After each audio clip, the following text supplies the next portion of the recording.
Donde gusta sentarse, todos los lugares disponibles.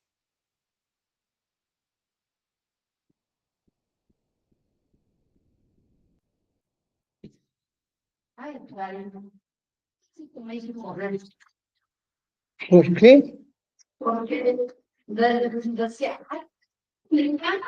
Y yo le tocaba por el lado, pero no me abría nada. Sí. Y ahora, ¿cómo le hacemos para decirle por favor? Pero hay actividades que podemos decir y hacer uso de esa. Con todo gusto, sí.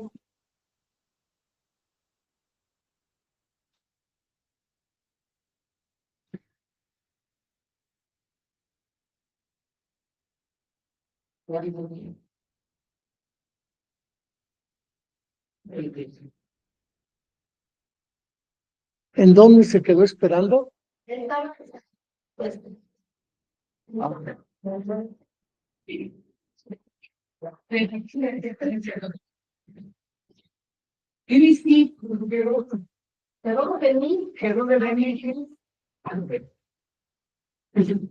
muy bien.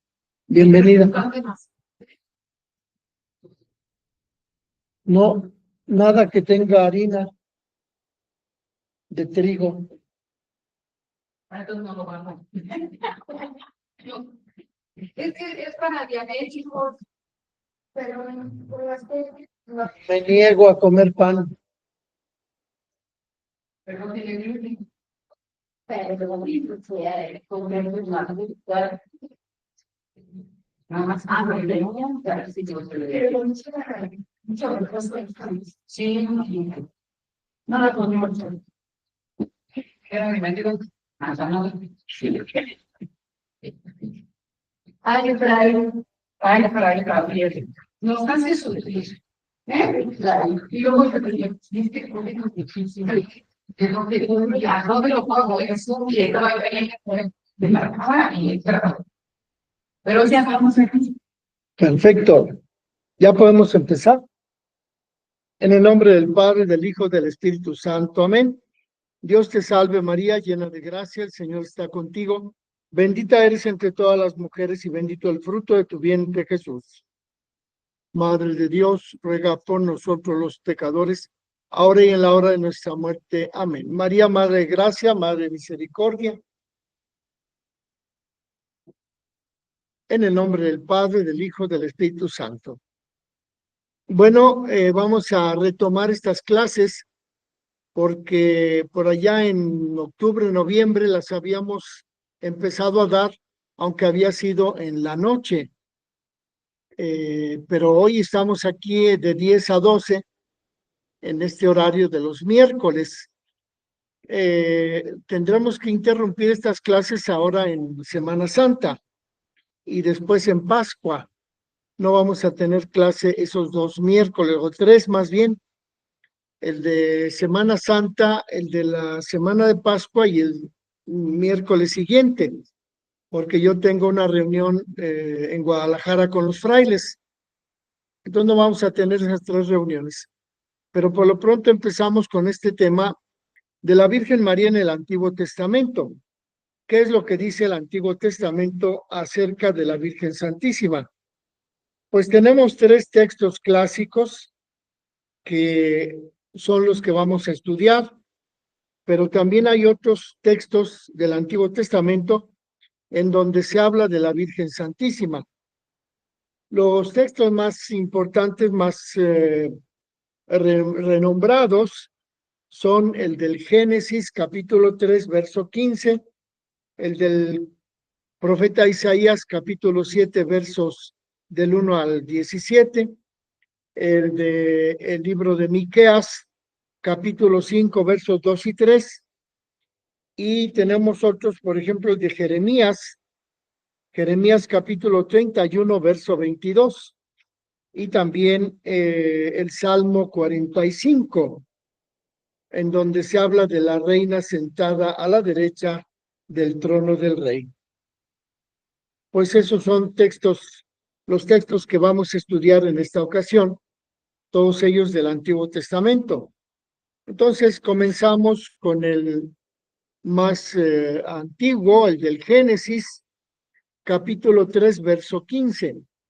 Es una profecía en la que se refiere a la Virgen Santísima y está en los capítulos iniciales del libro del Génesis. Y dice así: pondré enemistad entre ti y la mujer, y entre tu linaje y el suyo. Ella te aplastará la cabeza, y tú estarás al acecho de su talón. De modo pues que este es el texto del libro del Génesis, capítulo 3, verso 15. Ahí encontramos pues esta maldición que Dios le dice a la serpiente después de que la serpiente engaña a Eva y hace que Eva coma del fruto prohibido. Y Eva le da de comer también a su pareja Adán. De modo pues que en castigo por ese engaño que la serpiente hizo con Adán y Eva, en el libro del Génesis se nos dice esta profecía, esta maldición: pondré enemistad entre ti y la mujer te aplastará la cabeza, y tú estarás al acecho de su talón. Es pues el texto del capítulo 3, verso 15 del libro del Génesis. De modo pues que esta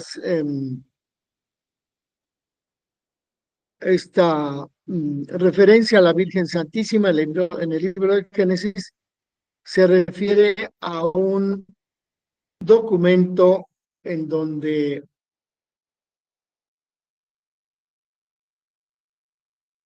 tenemos varias versiones.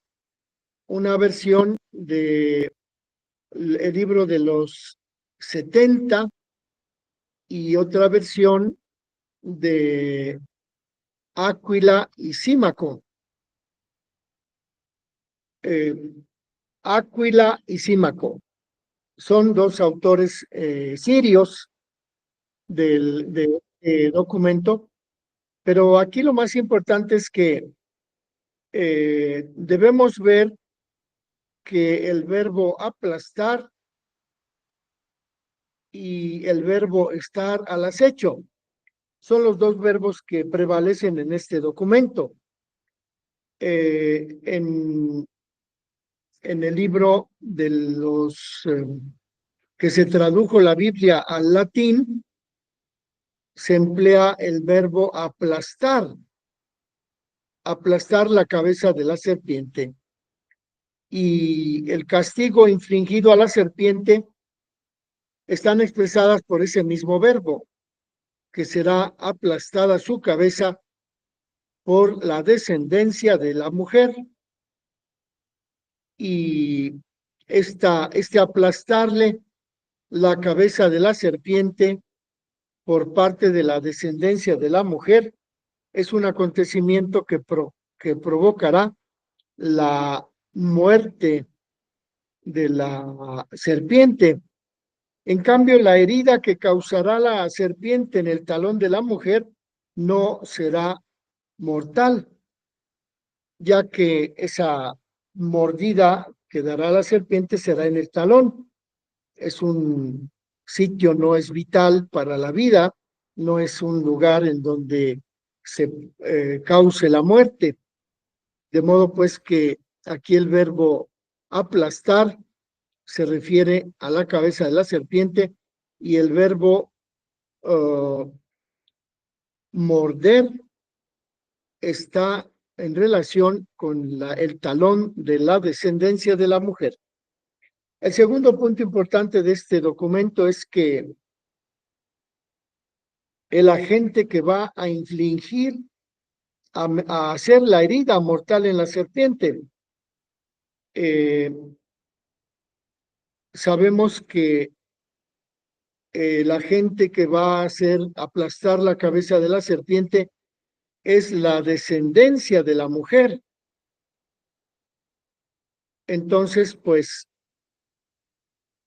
hay otra traducción que dice que es la mujer la que va a aplastar la cabeza de la serpiente.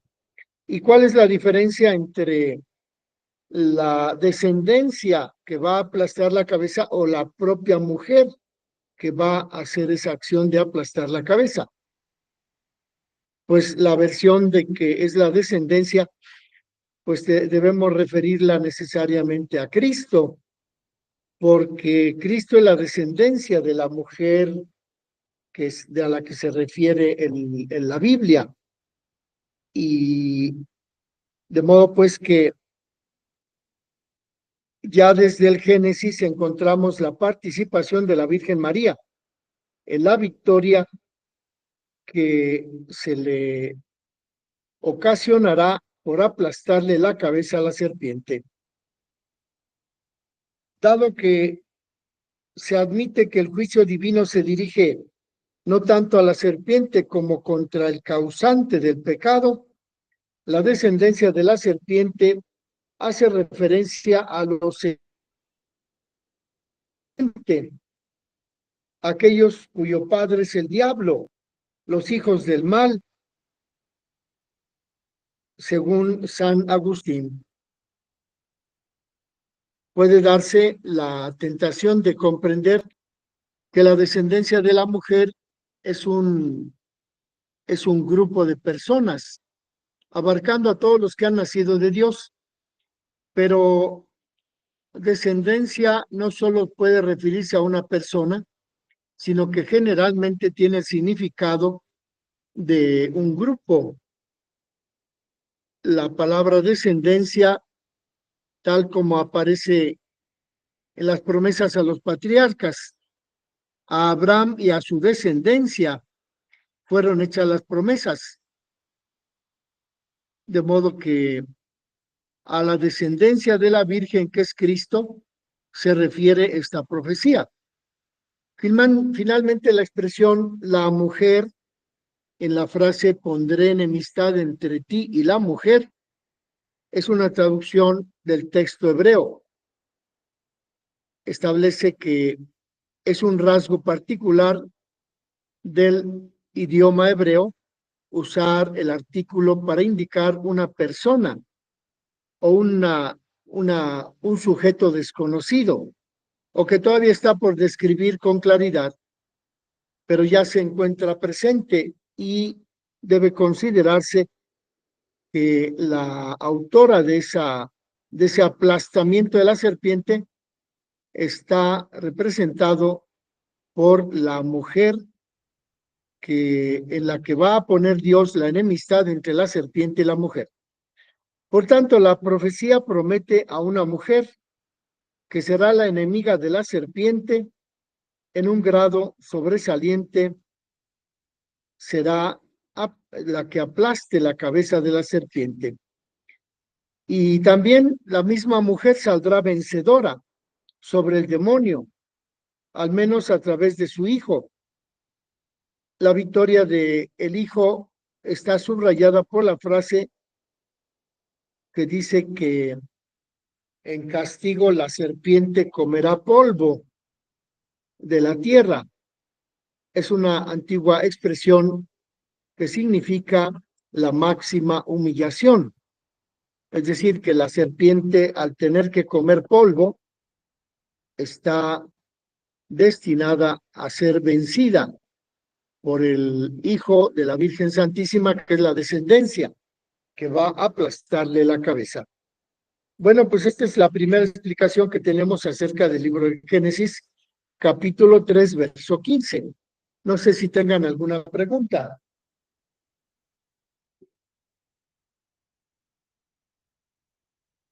entonces tengo entendido que la mujer aplastará en la cabeza, pues se refiere principalmente a bueno, la descendencia de María, principalmente de Jesús y sus seguidores, que estamos bautizados. Así es, la descendencia de la mujer es propiamente Cristo, el que va a aplastarle la cabeza a la serpiente. Y todos los hijos de Dios, que por ejemplo, antes del bautizo de Cristo, bautizado. Y todos los patriarcas que llegaron, pues tenían pues el arca y adoraban también como hijos de Dios en el Antiguo Testamento. Ciertamente también son hijos de Dios, que son rescatados cuando Cristo desciende, después de morir en la cruz, desciende a los infiernos, dice el Evangelio, y los rescata, los saca de ahí de ese lugar de castigo y los lleva al paraíso.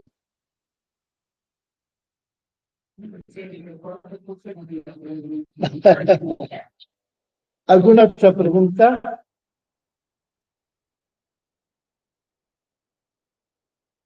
Bueno, entonces, si gustan, nos presentamos. Por favor, que cada uno diga su nombre. ¿Perdón? Banda. Muy bien.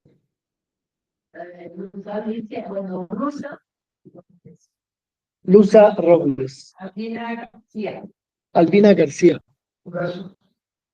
Horacio Solache.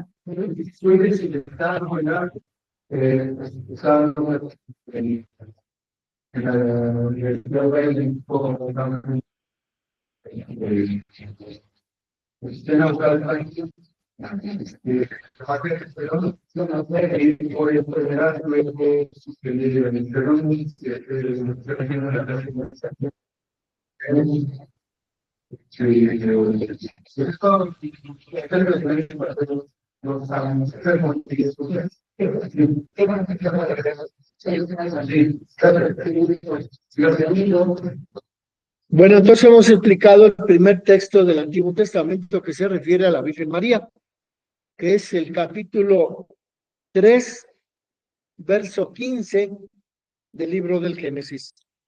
Vamos a ver otro documento, otro texto del Antiguo Testamento que también se refiere a la Virgen Santísima. Es el capítulo 7 de Isaías, versos del 1 al 17. Esta es la segunda profecía del Antiguo Testamento que la Iglesia refiere a María. Algunos autores afirman que este pasaje está formado por un conjunto de palabras del profeta y otro conjunto de palabras de autor desconocido. Pero el contenido que nos transmite este documento, el capítulo 7, versos del 1 al 17 del profeta Isaías, es un documento que nos transmite la tradición profética que puede ser registrada por algún autor o por otros autores y que no pierde su credibilidad. Pero algunos críticos afirman que se debe aguantar pacientemente la comprensión de este documento, ya que es un texto en el que se nos presenta un compendio del pasaje que describe tan gráficamente la hora del nacimiento de la fe. El texto es de Isaías. Pide al Señor una señal. Es decir, que entre Ahaz y el profeta Isaías se establece ese diálogo en el cual el profeta le pide al rey Ahaz que le ofrezca una petición a Dios, pidiéndole una señal. Y allí la señal consiste en que Dios va a mandar a una virgen que está encinta, que está a punto de dar a luz, y que esa virgen dará a luz al que va a salvar al pueblo de Israel. Esa es la profecía del capítulo 7, versos del 1 al 17. En otros textos paralelos, el segundo libro de los Reyes, capítulo 16, nos habla de Ahaz, que comenzó su reinado en el año 736 antes de Cristo y profesaba la idolatría, de modo que Dios lo dejó a merced de los reyes de Siria e Israel. Ahaz, que era el rey de Israel, de Judea, fue dejado en manos de los reyes de Siria y de Israel. Al parecer se había establecido una alianza entre el rey de Israel y el rey de Damasco, con el propósito de atacar a Ahaz. Pasen, por favor, tomen asiento. Bueno, llévenselas.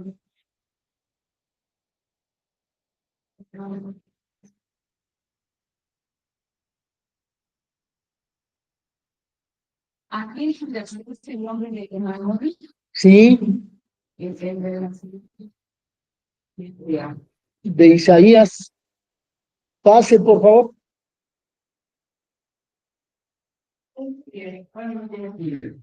¿Viene con nosotros o con ellos?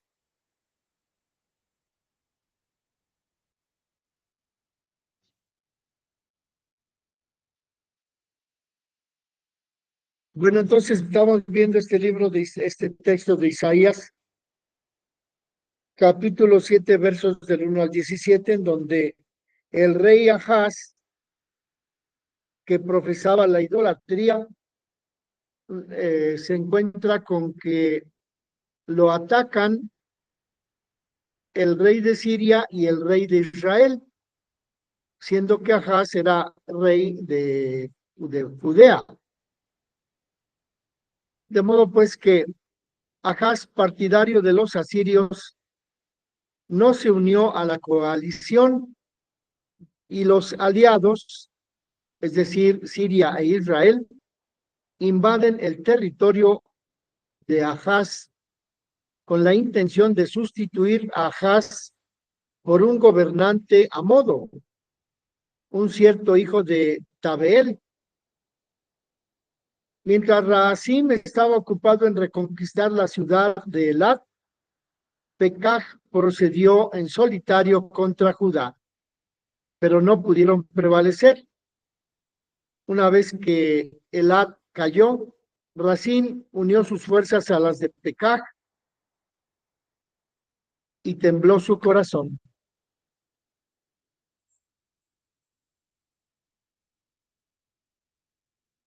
Ay, permítanme, es la doctora de Yanira. Buenas. Sí, buenos días, doctora, ¿cómo le va? Mire, con el favor de Dios, aquí andamos. Sí, estamos aquí en un momento de reflexión con los alumnos del curso de Mariología, pero dígame, ¿en qué puedo servirle?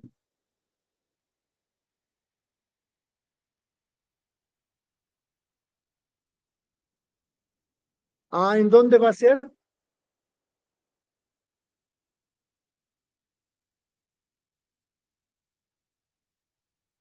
Bueno, entonces, mire, seguramente no voy a poder ir, pero a ver, déjeme hablar con mi provincial, a ver cómo le puedo hacer para conseguir el boleto del avión. Del 3 al 7 de septiembre.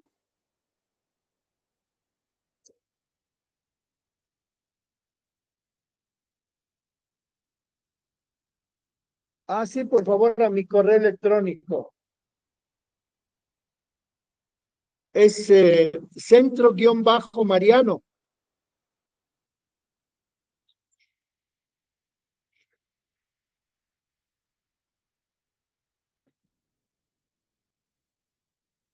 Bueno, vamos a hacer lo posible. Gracias, doctora. Un abrazo, hasta luego. Vamos a hacer una comunión por el proyecto.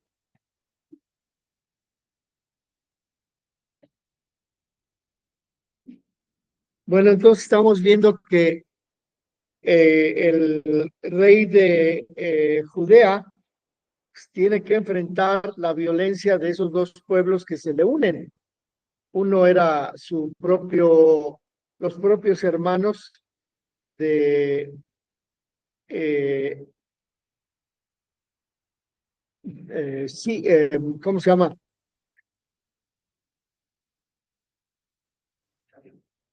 Ahaz tuvo que enfrentarse a las fuerzas de Siria y Israel. Y entonces, por eso, en esta profecía, el profeta le envía este mensaje a ese rey Ahaz. No te inquietes, no temas nada, y ten firme el corazón ante esos dos cabos de tizones humeantes. El plan de los enemigos no tendrá éxito, no aguantará y eso no sucederá. ¿Cuál es el destino concreto de los enemigos? Siria no ganará nada y Efraín permanecerá en el futuro inmediato como había estado hasta ese momento. La cabeza de Efraín es Samaria y la cabeza de Samaria es el hijo de Romelía, pero al cabo de 65 años será destruida. Es decir, que en esta profecía el profeta Isaías anuncia el fracaso de esa alianza de Samaria con Siria, que se habían unido para atacar a Judea. Ahaz,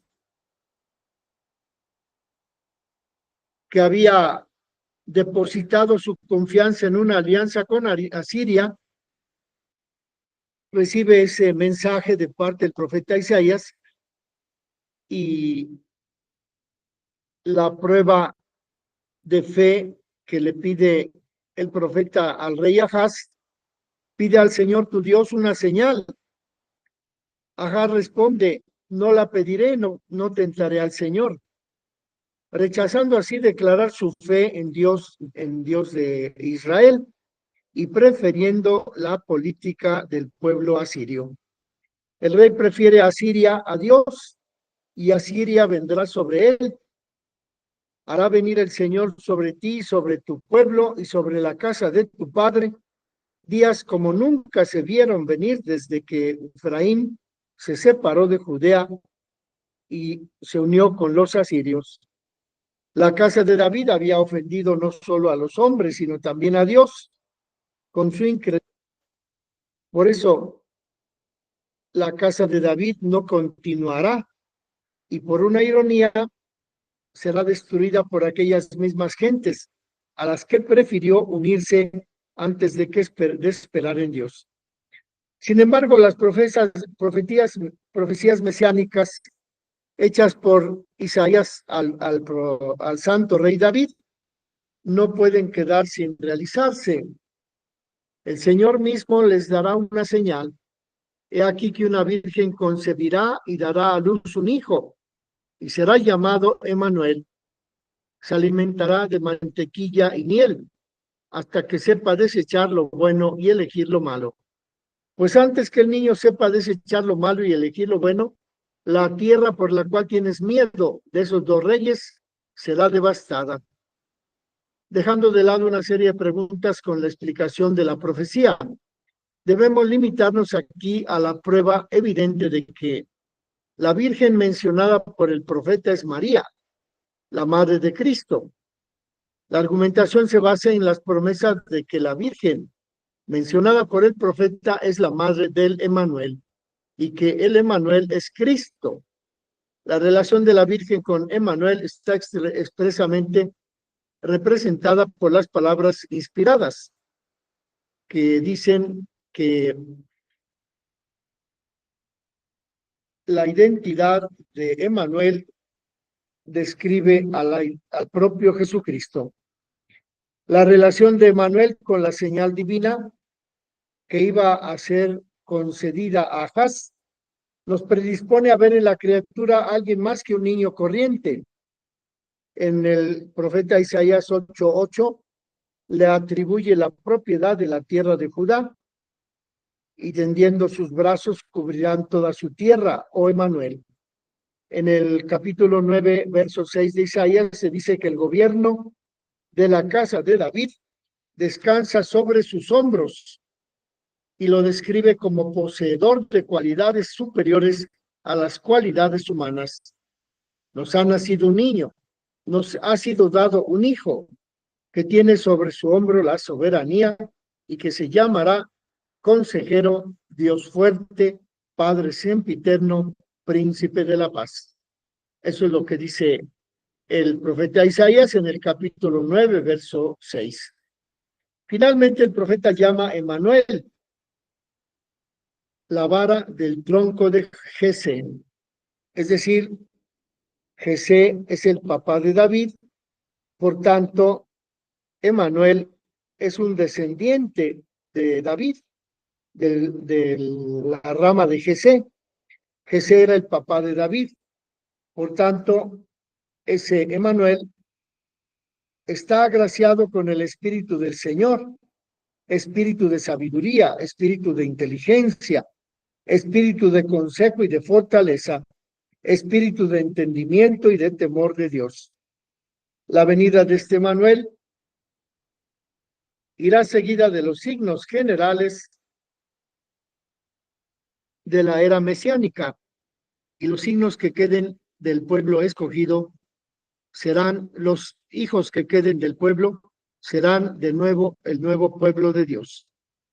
Es decir, que en esta profecía del profeta Isaías, capítulo 7, verso del 1 al 17, encontramos ese nombre de Emmanuel, que será quien rescatará al pueblo judío del poder de sus adversarios. Cualquier ambigüedad que pudiera haber en este texto profético es eliminada por la interpretación de San Mateo, capítulo 1, verso 18, quien en San Mateo, después de hablar de la duda de San José y de la reafirmación del ángel, que le dice a la Virgen, lo concebido en ella es obra del Espíritu Santo, es lo que le dice el ángel a San José. El evangelista San Lucas dice que todo esto sucedió para que se cumpliera lo que el Señor había anunciado por el profeta Isaías, que dice, he aquí que una virgen concebirá y dará a luz un hijo, le pondrá por nombre Emmanuel. Por tanto, este pasaje es una referencia directa al Señor Jesucristo. De todo lo anterior se puede deducir que María es mencionada en la profecía de Isaías como madre de Jesucristo, a la luz de la referencia a la profecía hecha por San Mateo. Se puede añadir que esa profecía predijo también la virginidad de María, ya que dice que concebirá y dará a luz un hijo al que le pondrán por nombre Emmanuel. Es decir, una virgen concebirá y dará a luz un hijo. De modo pues que este texto de el profeta Isaías nos habla por una parte del anuncio del Mesías, el Emmanuel, pero también nos habla de la virgen que va a concebir y a dar a luz un hijo, es decir, de la Virgen María. Por eso el profeta Isaías, capítulo 7, versos del 1 al 17, también se refiere a la Virgen Santísima.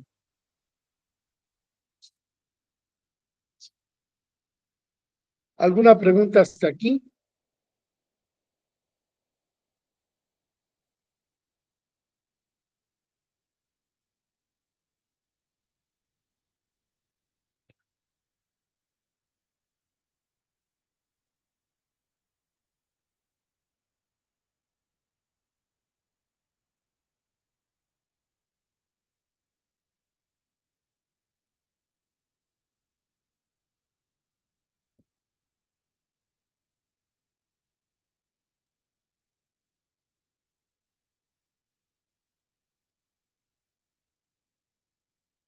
Entonces, acerca de esta profecía del profeta Isaías, capítulo 7, versos.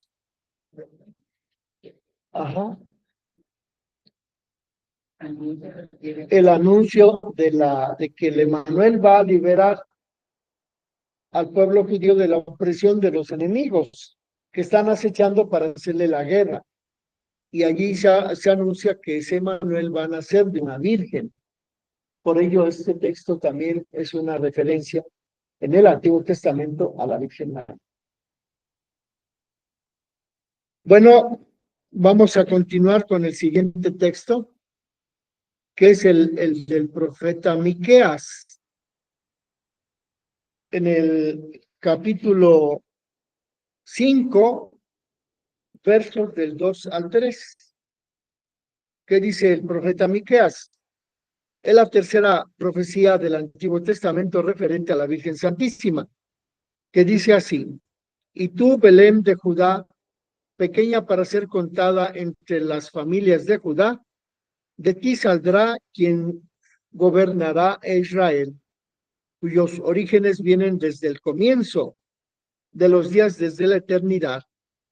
Los entregará hasta el tiempo en que la que ha de dar a luz dará a su hijo, y el resto de sus hermanos volverá al pueblo de Israel.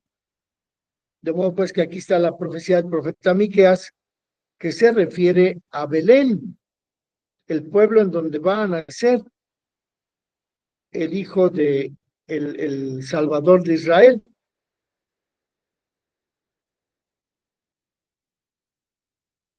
Aunque el profeta Miqueas vivió en el año 750 antes de Cristo,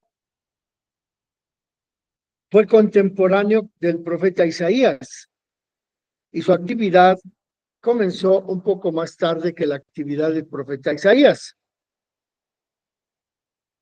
No cabe ninguna duda de que los judíos consideraban que las predicciones de Miqueas y de Isaías se referían al Mesías.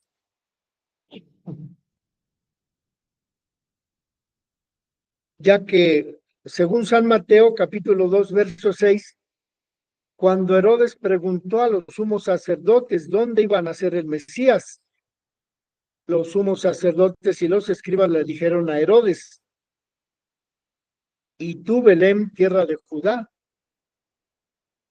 de ti nacerá el que va a gobernar a mi pueblo de Israel.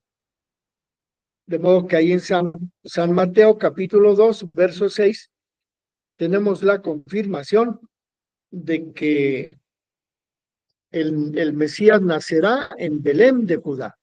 Es lo que le contestan los sabios de Israel a Herodes, cuando después de que llegaron los magos a Jerusalén, visitaron a Herodes y le preguntaron dónde iban a ser el Mesías. Herodes no sabía nada, entonces les preguntó a los sabios, y los sacerdotes y sabios de Israel le dijeron que iban a ser en Belén, por la profecía del profeta Miqueas. Y tú, Belén, pequeña entre todos los pueblos de Judá, de ti saldrá el jefe de Israel.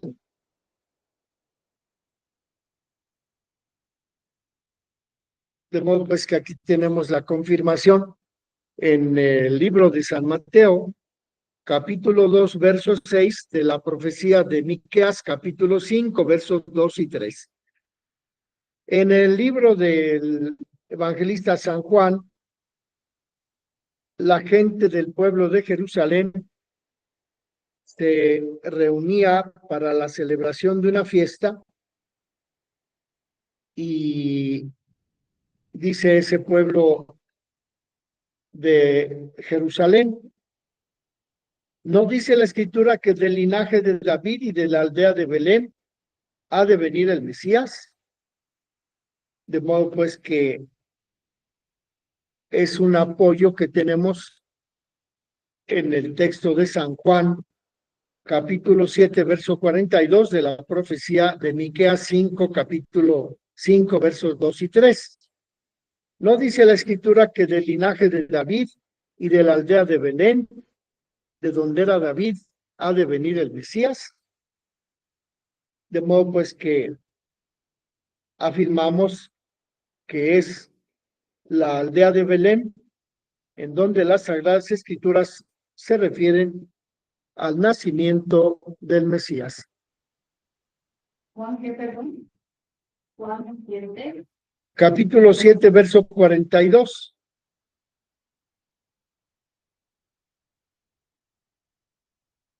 Y entonces, ¿cómo esta profecía de Miqueas 5, 2 y 3 se refiere a la Virgen Santísima? Ya que dice la profecía de Miqueas, hasta el tiempo en que la que ha de dar a luz, dará a luz a su hijo.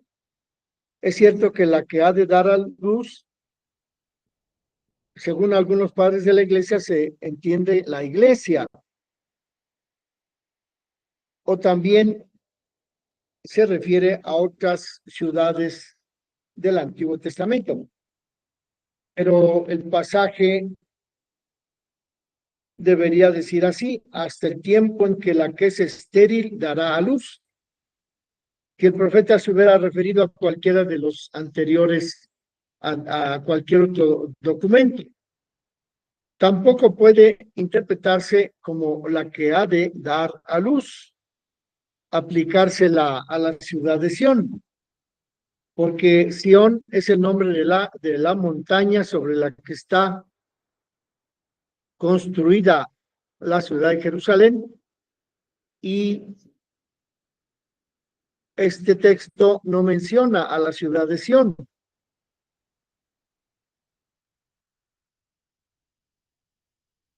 Las frases contextuales, el Señor de Israel, que en hebreo implica el nacimiento, y sus hermanos, hace referencia a un individuo, no a una nación. De ello se deduce que el parto que va a sufrir, la que va a dar a luz, se refiere a una misma persona. Se ha mostrado que la persona que gobernará es el Mesías. Por ello, la que ha de dar a luz debe referirse a la Madre de Cristo, Nuestra Señora. Así explicado, todo el pasaje aparece bien claro. El Mesías ha de nacer en Belén, un pueblo insignificante de Judá, del territorio de Judá. La familia del Mesías está reducida a la pobreza y a la oscuridad antes del momento de su nacimiento. Si la casa de David continúa floreciendo, por ello Dios entregará a su pueblo el Mesías hasta el tiempo en que la que ha de dar a luz dará a luz al Mesías. Entonces, pues este documento del profeta Miqueas nos habla de cómo las circunstancias de la condición de Belén representan el pueblo en donde va a nacer el Mesías. Y allí hay esa referencia a la Virgen, al referirse a la que va a dar a luz, que dará a luz cuando ocurra esa profecía.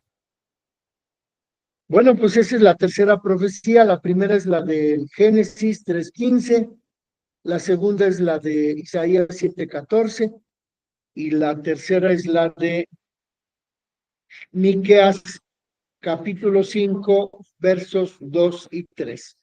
Son las tres profecías más importantes del Antiguo Testamento que hablan de la presencia del Mesías. A través de estas profecías y cuando hablan del Mesías, pues se refieren también a la Virgen María. ¿Alguna pregunta?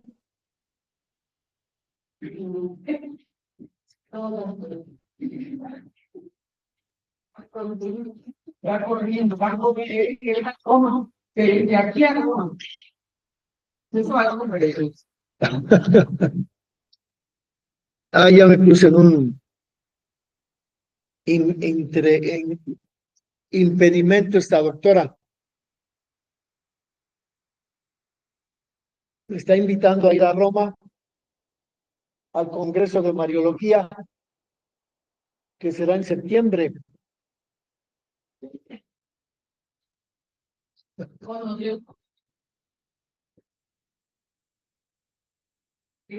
Uy, sí, se puede visitar varias, porque hay muchas ahí en el centro. ¿Sí? Santa María Mayor, Santa María en Trastevere, Santa María en la Piazza Navona. Ahí hay varias iglesias dedicadas a la Virgen. Oigan, pues ya son las 10:53. Les propongo que hagamos un intervalo. ¿Tienen alguna pregunta de lo que hemos visto aquí? Las 3 profecías, Génesis, Isaías y Miqueas. Sion es la montaña. Sí. Y se construyó la ciudad de Jerusalén. Segunda. Significa. Y tú cuando dice.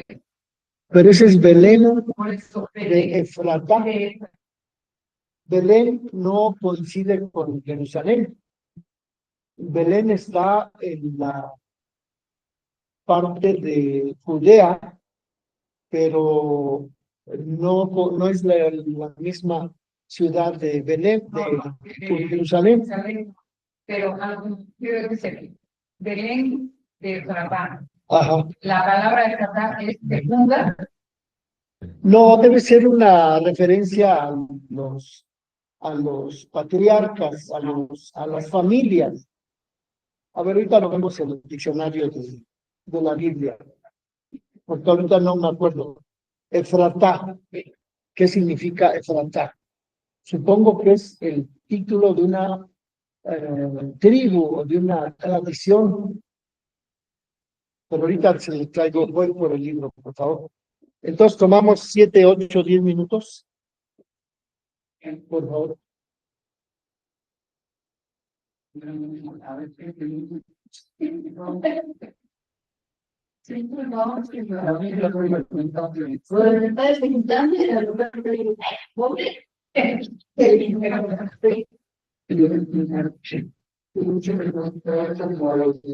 Esperemos que ahora sí termine. Sí, sí, y lo que pasa es que yo no tenía pruebas en el sábado de la tarde. Y eso no se puede hacer, no tenía actividad antes, pero sí. Sí, que los textos. Bueno, vamos a hablar de aquí. ¿Cuál es nada más uno? Sí, por ahora sí, porque sí. No ayuda. Imagínate que la un mayor evangelio de Lucas y van adelantados.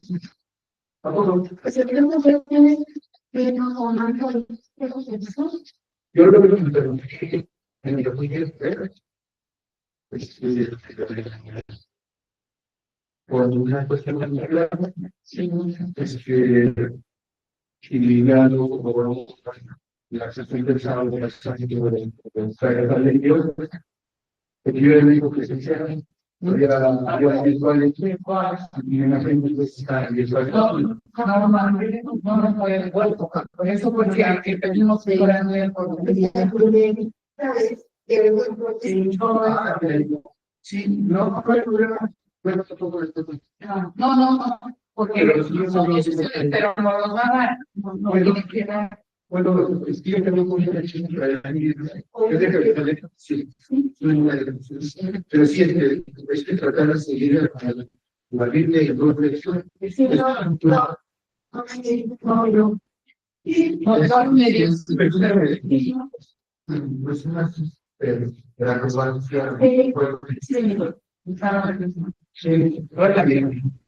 Pero sí han leído toda la crítica de Rubén de cada uno. No, todas.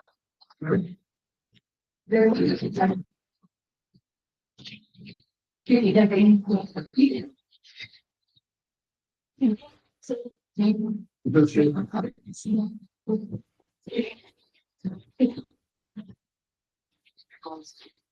Ya estudiar biología. Yo voy a romper el verano cuando desde la región. Pasaban las dos cosas que a mí me dejaron de biología. Mi hermana le dio un evento cerebro y exactamente como la doctora y yo de la técnica. Los profesores como un amigo y como hablamos de la que se moviera. Entonces, la verdad, no. Y el año pasado, el otro que se para el primero, la doctora dice, fue cuando me decía que todos los y me lo vi. Entonces, como que Patricia me quedó volando. Y lo que cuando me quedé, como esto, y después me convencí a yo seguí aprendiendo algo. Y en verano, pues, tomarlo, porque aprobé los exámenes. Al segundo, después me quedé primero, los primeros. No, pues yo escuché que jugó hace más de 10 años, Sí, porque votaban al Cosme. Entonces, hablando,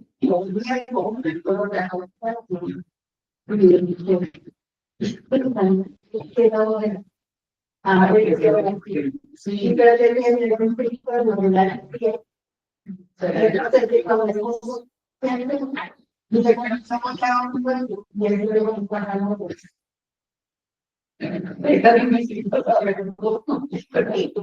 sí, eso lo que no me pensar. Es la primavera. También, quiero decir, es la de si no me equivoco, la reflexión. Más o menos. Es que esa es una maravilla también. Sí, Sí, también sí tengo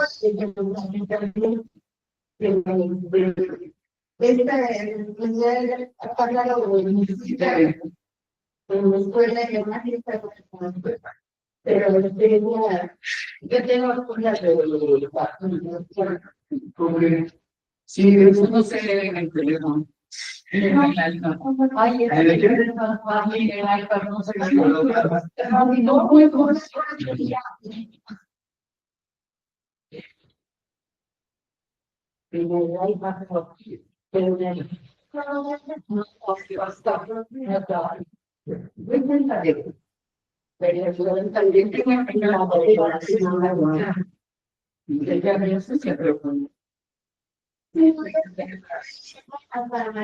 Pero sí, sí, sí, me han viendo todas las favoritas, los hay, los que la por eso la apunto y le pongo dados.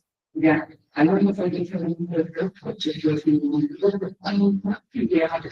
nos van a ver escribían, pues a los que se creían, que no ha de ser profecía, yo me lo cuento la y el salmo, pero sí, vamos a aprender mucho sobre eso. Y es el maestro que es el que vamos a hacer. Lo vamos a mandar a España, no le venga hablándonos así. La primera, yo se contesta. no, es la ropa para que venga una de la bueno, ya saben. A ver si nos enseña el caso completo. Es el más de que también se hace. Para que yo hablar en la tula y el anda en Roma, ¿verdad? Anda en Roma, el carro. Bueno, Carlos todavía no está en España, en Portugal. ¿Quién puede leer? las que sí.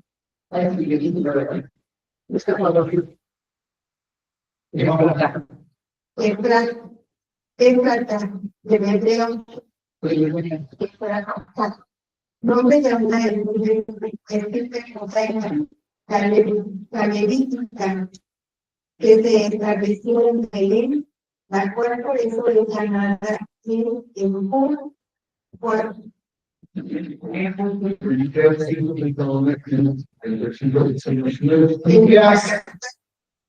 el lugar natal de Benjamín y prima de Raquel. Se refiere a una aldea de el Benjamín. Sin embargo, las glosas de Génesis 25, 16 al 19, 47, la aplicación de las palabras de Jeremías en Mateo, capítulo 2, se refiere a una tradición más reciente que se sitúa en tener la tumba de la luz. Entonces, el es un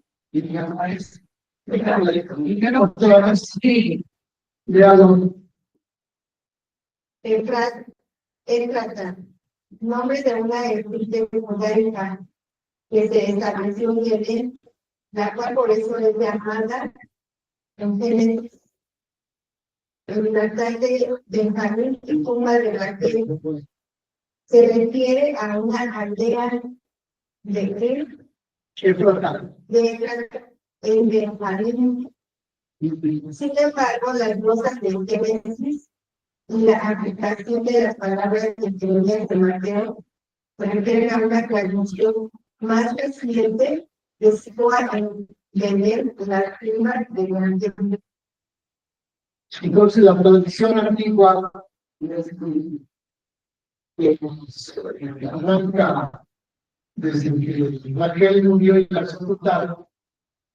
¿Quién era Raquel? ¿Perdón? ¿Quién fue Raquel? Una de las cosas de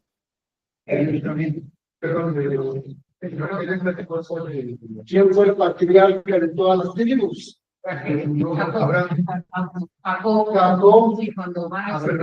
Jacob tuvo 12 hijos de 4 mujeres. Una de ellas era Raquel. Entonces habla que perdón, A la que querían más. Eso Bueno, eso no chismearon. ¿a quién más quería? a José, Pero de las mujeres, de las 4 tribus. Y a las 4 las hizo igual porque con las 4 tuvo hijos. Quería llevar atención para todos los hijos. No, pero sí, Tuvo 12 hijos de 4 mujeres. Una de ellas era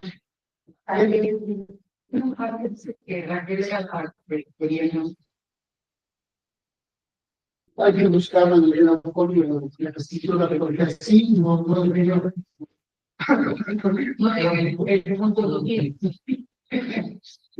Hay que buscar lo que sea eso.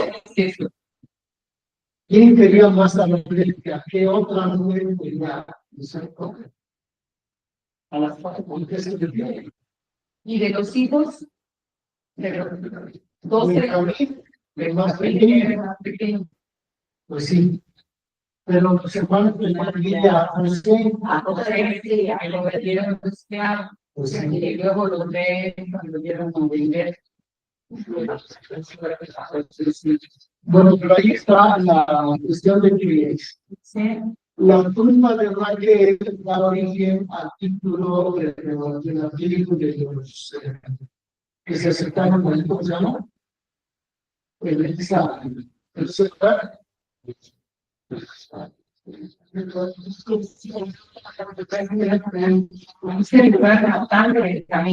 nombre de una estirpe judaica que se estableció en Belén, la cual por eso se llama Efratá es el nombre de una estirpe de las tribus de Judá. Judaica significa de Judá.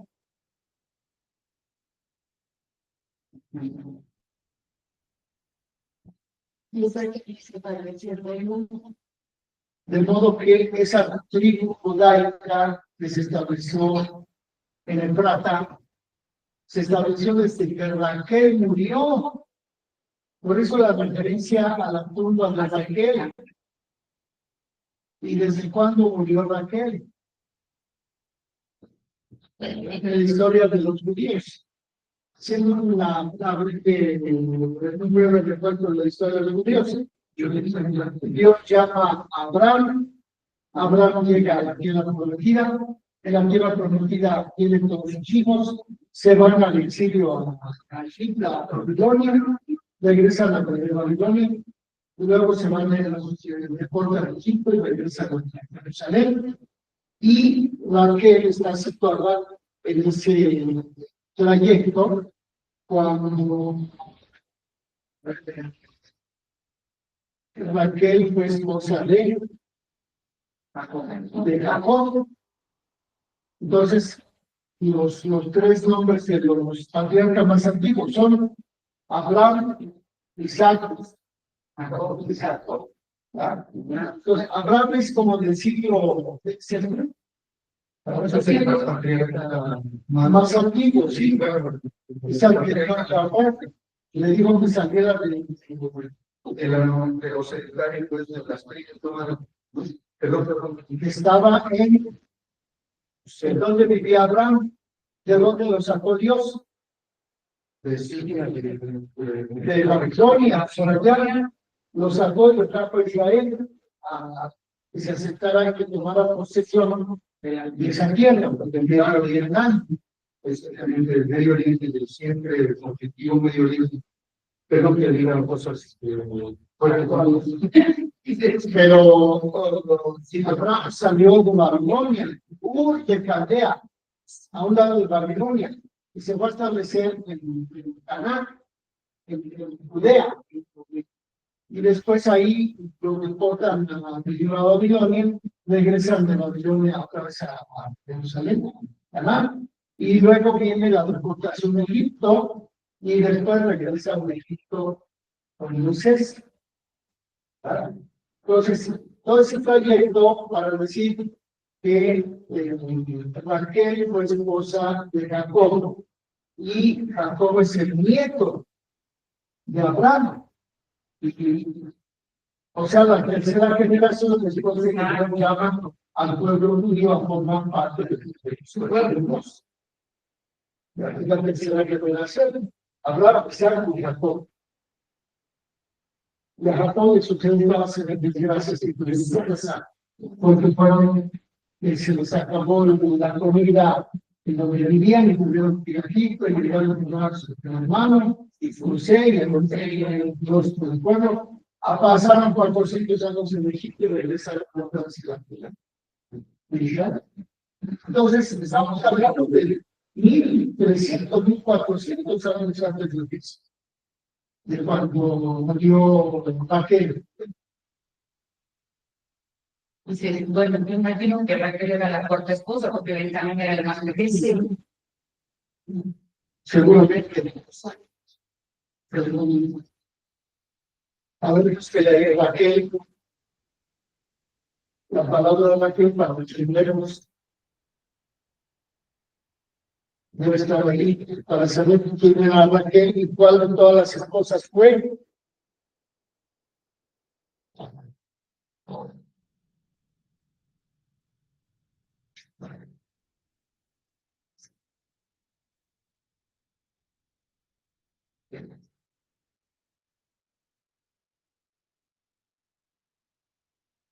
Raquel, Raquel, hija de Arameo Labán, esposa predilecta de Jacob, por medio de su esclava.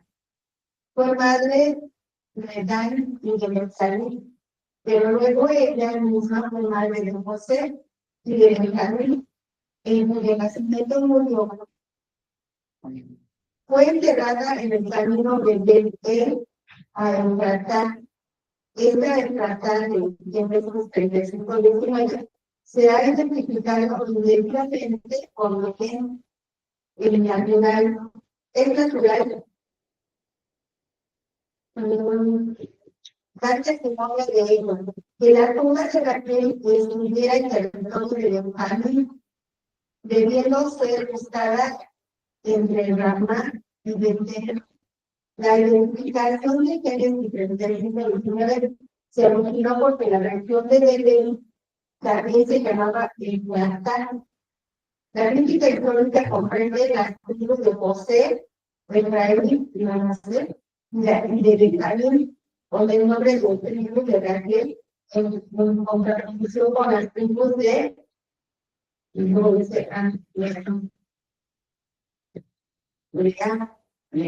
Lea era la otra esposa.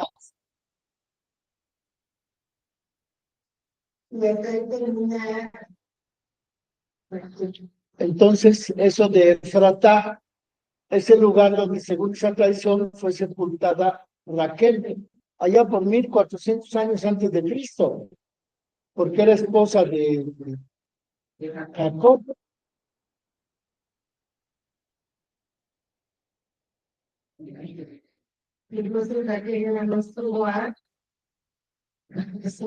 A José y a Benjamín, que son los dos niños más jóvenes, más chicos de los 12, de los 12 del... Sí. Y el otro era hijo de esclava. Los primeros.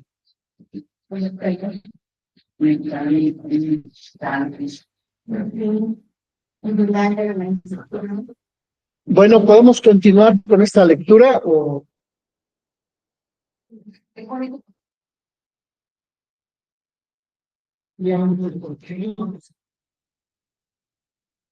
Bueno,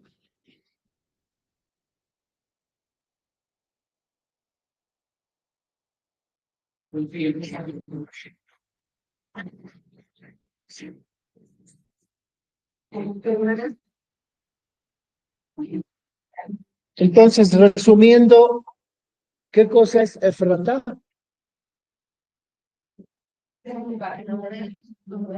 Es un lugar, pero antes, ¿qué fue? Una estirpe,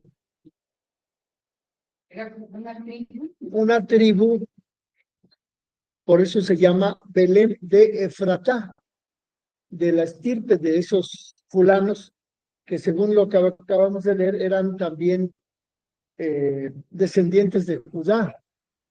Judá, que es el hijo predilecto por, ¿cómo se llama el papá de Judá? Jacob o Israel, ¿no? Porque fueron 12 los hijos de Jacob, entre ellos estos dos, Benjamín y Judá, que son los más chicos hijos de la mujer, ¿cómo se llama? Raquel.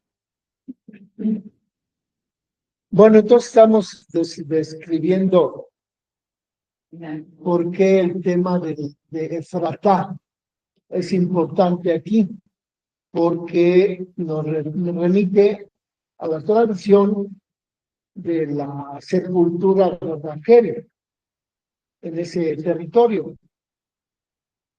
Y esto 1400 años antes de Cristo, porque Raquel fue esposa de Jacob. Y para que lleguemos a Cristo, pues todavía hay que pasar por el exilio en Babilonia, en Egipto, y todos los profetas, todos los reyes, hasta llegar a Cristo. Bueno, entonces vamos a continuar con esta explicación.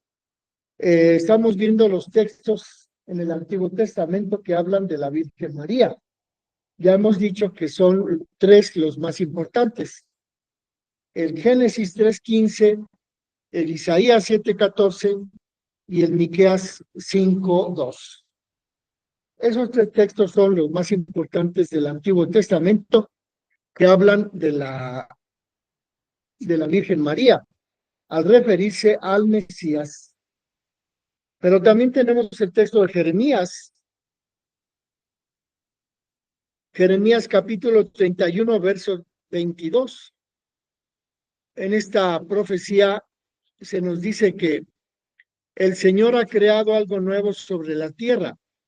Una mujer dará a luz un hijo. Este texto del profeta Jeremías ofrece algunas dificultades, ya que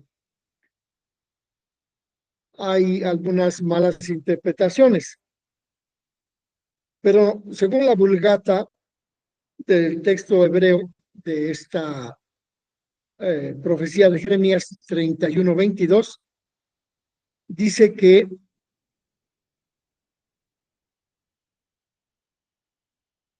se refiere a una mujer que protegerá a un hombre, mas tal argumento no se puede deducir de los hombres del pueblo de Israel.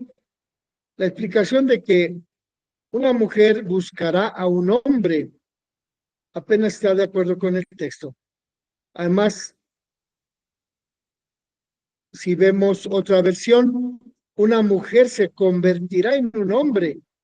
Es muy poco fiel al texto original. Otros comentaristas ven en la mujer un símil de la sinagoga y en el hombre un símil de Dios.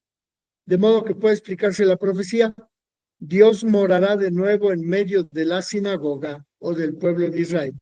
O bien, la iglesia protegerá la tierra con sus valientes hombres. El texto hebreo difícilmente evoca este significado. Es una explicación que nos lleva a una tautología. Israel retornará a su Dios, ya que Israel amará a su Dios. Algunos autores traducen el original con la siguiente frase: Dios crea algo nuevo sobre la tierra. La mujer retorna al hombre. Según la ley antigua de Deuteronomio 24, 1-4, el marido no podía volver a aceptar a su mujer una vez que la había repudiado. Pero el Señor introducirá una novedad al permitir a la mujer infiel, o sea, la nación culpable de haber abandonado a Dios, le permitirá volver a la amistad con Dios. Esta explicación se basa en una corrección del texto. Los padres griegos siguen la versión de los 70. El Señor ha creado la salvación en una nueva plantación. Los hombres caminarán seguros. En la traducción que tenemos del texto de Jeremías capítulo 31, verso 22. El Señor ha creado la salvación en una nueva plantación. Los hombres caminarán seguros. De modo pues que tenemos aquí la interpretación más adecuada, que se refiere a que Dios crea algo nuevo sobre la tierra. Esta profecía describe la futura libertad de Israel y la restauración del pueblo judío, que se refieren a los momentos en que el pueblo judío fue expatriado, pero que regresan, a final de cuentas, regresan a la tierra prometida. La profecía de Jeremías es pronunciada hacia el siglo VI antes de Cristo, y en ese sentido concuerda con las expectativas mesiánicas que son contemporáneas con Isaías 7:14 y Miqueas 5:3. De modo pues que según Jeremías, la madre de Cristo se diferencia de las otras mamás, que su hijo tiene todas las propiedades que constituyen la verdadera naturaleza humana. El Antiguo Testamento se refiere indirectamente a María, en aquellas profecías que predicen la encarnación del Verbo de Dios. En este caso, pues también la profecía de Jeremías 31, 22 se refiere a que Dios crea algo nuevo en la tierra y la mujer, la esposa, retorna a su esposo. Esa es la interpretación que podemos dar del texto de Jeremías 31, 22. que también se refiere a la Virgen Santísima en el Antiguo Testamento. Bueno, pues esos son los 4 textos más importantes de las profecías del Antiguo Testamento acerca de la Virgen, que son profecías que se refieren al Mesías. Génesis 3:15, pondré enemistad entre ti y la mujer, entre tu linaje y el suyo. Ella te aplastará la cabeza y tú estarás al acecho de su talón. El texto de Isaías 7:14, pide a Dios una señal, no la pediré, entonces Dios te dice, te manda una señal, he aquí que la Virgen concebirá y dará a luz un hijo, y ese hijo será el Salvador de Israel. Y por último, la profecía de Miqueas 5:2, en donde encontramos que tú, Belén de Efratá, de ti nacerá el que va a ser el jefe de Israel, cuyos orígenes vienen del comienzo y sus días concluirán hasta la eternidad, hasta el tiempo que ha de dar a luz, la que ha de dar a luz, y el resto de sus hermanos volverá al pueblo de Israel.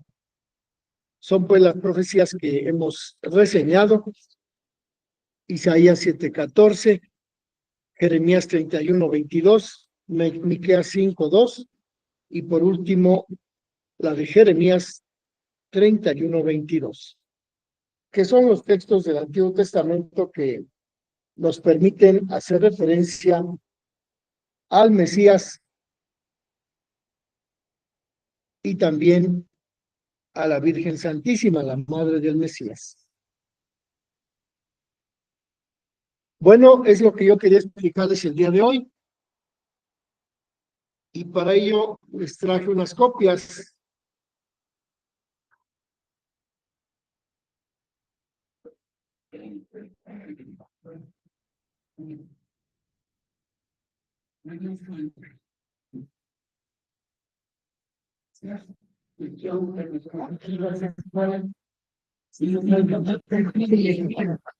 Perdón.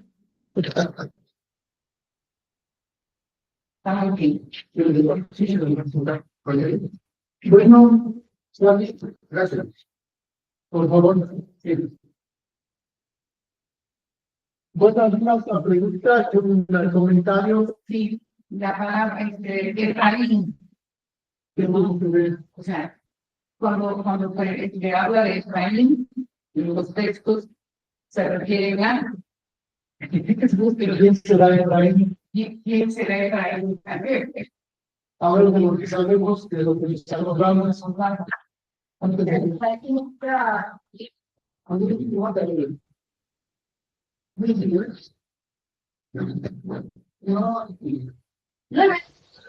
si madre inventar. A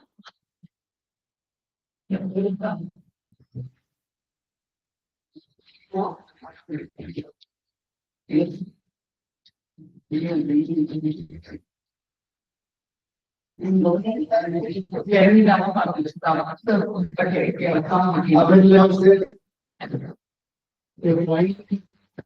Efraín con L.